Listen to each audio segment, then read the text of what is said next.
अनुराग सागर के पेज 158 159 का सारांश।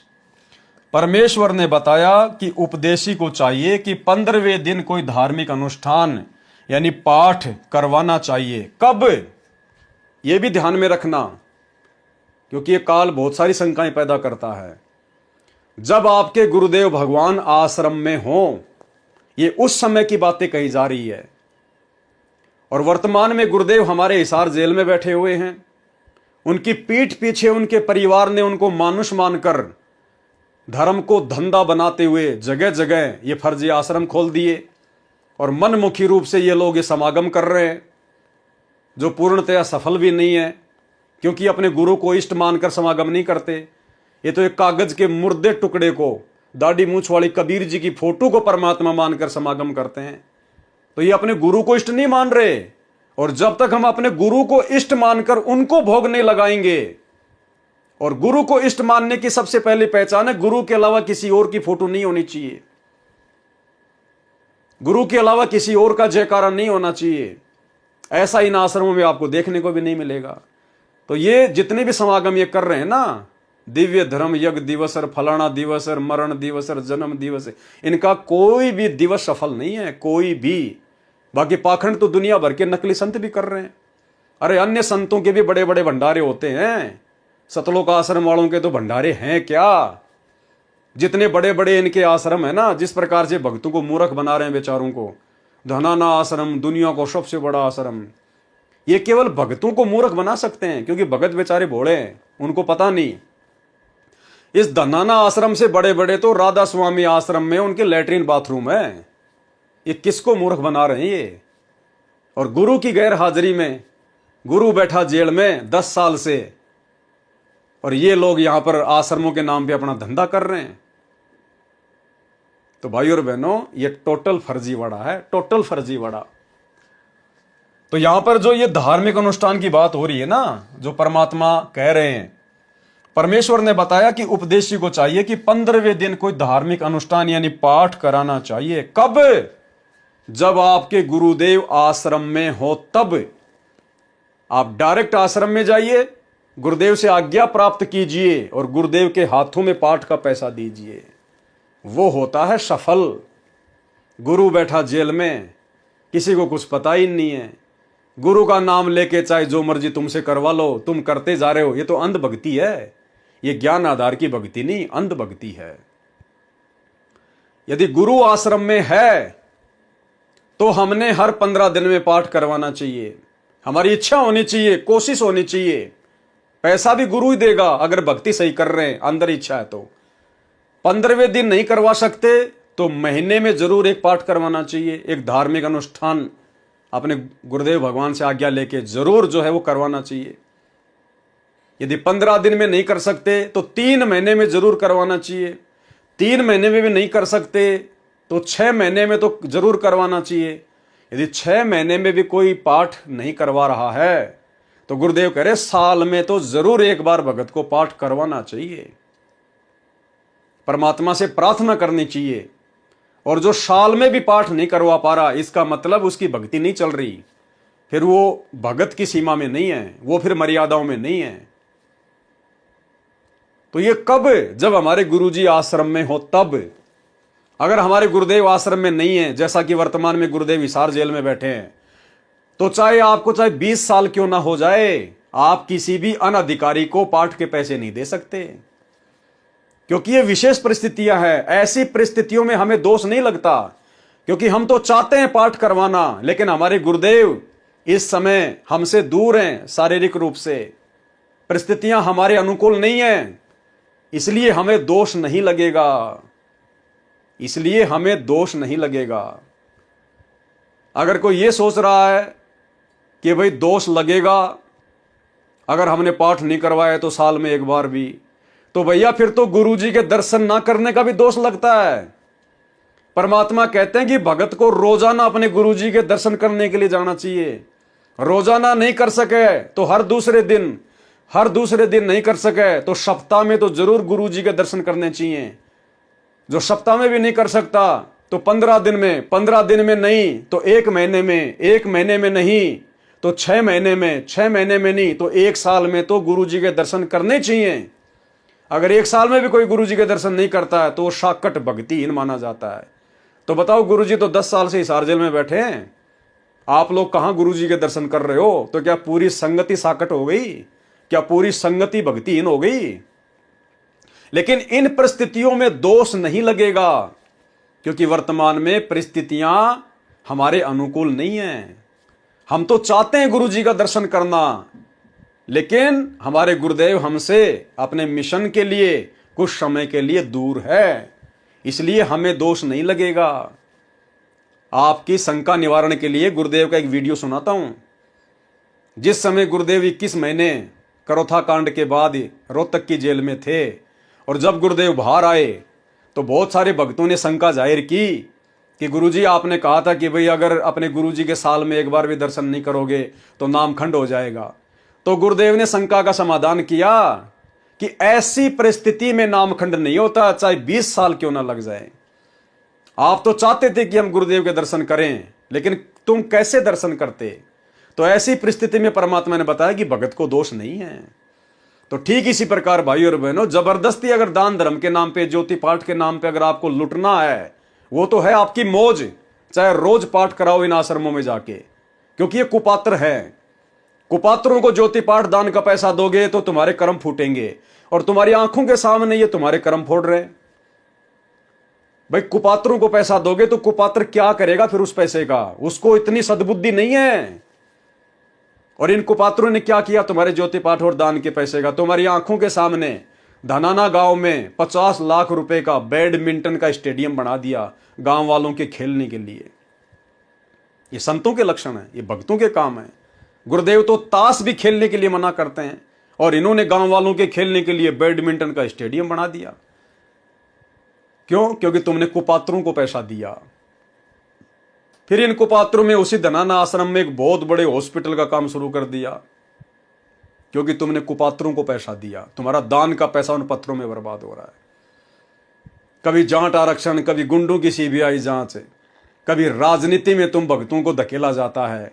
तुम्हारे कर्म ही फूटेंगे, कर्म ही। आश्रम में आंखें जांच करने का शिविर लगा दिया, दांत जांच करने का शिविर लगा दिया। अरे हॉस्पिटल है, एक आश्रम है, क्योंकि तुमने कुपात्रों को पैसा दे दिया। इसलिए परमात्मा कहते हैं, साधु भूखा भाव का, धन का भूखा नाई, जो कोई धन का भूखा साधु भी नाई। हम सत्सेवक क्या करते हैं? हम परमेश्वर के द्वारा बताए गए इन 16 आभूषणों को धारण करके चल रहे हैं। सबसे पहला आभूषण है तत्व ज्ञान, ज्ञान आधार। दूसरा है विवेक। हम लोग फिर विवेक का इस्तेमाल करते हैं। हम लोग प्रति वर्ष 8 सितंबर को जब गुरुदेव भगवान का प्रकट दिवस आता है, हम सभी सत्सेवक भाई बहन सपरिवार जितने भी लोग उपदेशी हैं, सब लोग उस दिन अपने गुरुदेव को भोग लगाते हैं। भोग तो रोजाना लगाते हैं, लेकिन उस दिन भी गुरु जी को भोग लगाते हैं। और उस दिन पूरा परिवार पाठ प्रकाश का संकल्प करता है। जितने भी परिवार के मेंबर हैं, सभी अपना अपना पाठ प्रकाश का गुरुदेव को संकल्प करते हैं कि गुरुदेव, जब आप हिसार जेल से बाहर आ जाओगे और जो भी पाठ प्रकाश का पैसा आप बताओगे, आपके हाथों में देंगे, ताकि हमारा पाठ सफल हो, क्योंकि आप सुपात्र हो। और परमात्मा कहते हैं, साधु भूखा भाव का, धन का भूखा नहीं। अरे ये सतगुरु रामपाल जी भगवान, जिन्होंने 21 ब्रह्मांड इस काल को भीख में दे रखे हैं, वो तुम्हारे 10, 15, 20, 25 हजार रुपए का जो पाठ का पैसा इन लोगों ने कर रखा है, क्या तुम्हारे पाठ के पैसों का भूखा है क्या वो परमात्मा? लेकिन इस समय परीक्षा चल रही है, हर प्रकार से ठोक बजा के जांचेगा परमात्मा। तो हम संकल्प कर देते हैं अपने गुरुदेव को, और परमात्मा उसको स्वीकार कर लेते हैं, क्योंकि उनकी वाणी है कि साधु भूखा भाव का, धन का भूखा नाई, जो कोई धन का भूखा साधु भी नाई। और जब गुरुदेव आएंगे, उस समय जो भी पाठ हमने संकल्प किया है, वो पैसा अपने गुरुदेव के हाथ में देंगे, ताकि सुपात्र के हाथ में दिया गया पैसा फिर हमारे वो कर्म बनाएगा। और लाखों की संगत इन आश्रमों में इन कुपात्रों को पैसा दे रही है, और आंखों के सामने तुम्हारे उल्टे काम में लगाकर कर्म फोड़े जा रहे हैं, फिर भी लोगों की आंखें बंद हैं। इसको कहते हैं काल का प्रभाव। काल ने आंखें बंद कर रखी है। तो परमेश्वर ने हमें समझाया उस वीडियो में कि जब मैं जेल में था तुम मेरे दर्शन करने नहीं आ सके, तो ऐसे में तुम्हारे को दोष नहीं है, तुम्हारा नामखंड नहीं होगा। अगर गुरु आश्रम में है और फिर भी यदि तुम 1 साल तक अपने गुरु जी के दर्शन करने नहीं आते हो, सत्संग सुनने नहीं आते हो, तो फिर तुम्हारा नामखंड है। जबकि यहां पर इन आश्रम वालों ने संगत को मूर्ख बना दिया। सुनिए सत्संग। परमात्मा बार बार प्रार्थना करते हैं कि संत मिलन को चालियो, दिन में कई कई बारे, आसोज के में जो ये गणा करें उपकार। भाई कई बार ना जा सके तो संत दर्श 2 बखत कर ले, कह कबीर संत दर्श ते यू काल दगा ना दे। 2 बखत भी ना कर सके तो दिन में कर एक बार, कह कबीरता दास का बेड़ा हो जा पार। फिर परमात्मा बताते हैं कि एक बार भी नहीं कर सकता है, दूरी ज्यादा हो जाती है, तो कहते हैं सप्ताह में एक बार अवश्य कोशिश कराने की। सप्ताह में भी नहीं बात बनती है, ज्यादा दूरी है, तो पक्ष यानी 15वें दिन पक्ष अवश्य। उससे भी दूरी है तो फिर 1 महीने में अवश्य दर्शन करने की चेष्टा करें, अवश्य पहुंच। और फिर भी कुछ ज्यादा ही विदेश दूर चला गया है तो 6 महीने तक चूकिए मत। और भी ज्यादा कोई मजबूरी या दूर चला गया है तो 1 वर्ष में संत के दर्शन के लिए अवश्य आइए। और दूर रहते हुए फिर कैसी भावना रखे, लाख कोस जो गुरु बसे और शेष समुद्रा तीर, एक पलक भूले नहीं जो गुण हो शरीर। कहते हैं गुरु जी चाहे लाख कोस की दूरी पर बैठे हैं लेकिन दिल से दूर नहीं होने चाहिए। तो 1 साल में कोस अवश्य पहुंचना चाहिए। अब यहां भक्तों के शंका आती है कि गुरु जी अब 1.25 वर्ष तक अज्ञात रहे, दर्शन नहीं हो सके, तो क्या हमारे ऊपर क्या हमारा जो नाम तो फिर खंड नहीं हो गया है? ऐसा कुछ नहीं है। ये लीला परमात्मा की है। जैसे कोई एक्सीडेंट हो जाता है और भाई उसमें टांग टूट जा, प्लास्टर बांधे रहना पड़ता है और 4 पे लेटा पड़ा रहना होता है। लेकिन जब ठीक हो जाए, जब थोड़ा ही पड़ा रहना है, फिर तो काम करे, घूमे, फिर अपने सारे कार्य सुचारू करे। तो ये कोई लीला है परमात्मा की, इनमें ऐसा कोई दोष नहीं आता। क्योंकि आप तो रो रहे थे, आप गुरु जी से दूर नहीं थे, आपकी आत्मा तड़फ रही थी और उन नादान लोगों ने स्वयं भी पाप कमा लिया जिन्हें हमारा विरोध करके ये ऐसा झूठा केस बनाकर परमात्मा के कुत्तों को सजा उन्होंने हमारे को प्रताड़नाएं दी है, जेल में डाला। अब मुझे इस बात का डर है कि उन गेला के बनेगी। परमेश्वर ने बताया कि उपदेशी को चाहिए कि 15वें दिन कोई धार्मिक अनुष्ठान यानी पाठ कराना चाहिए। कब? जब गुरु आश्रम में हो। यदि 15 दिन में नहीं करा सकता तो महीने में अवश्य कराएं। कब? जब गुरुजी आश्रम में हो।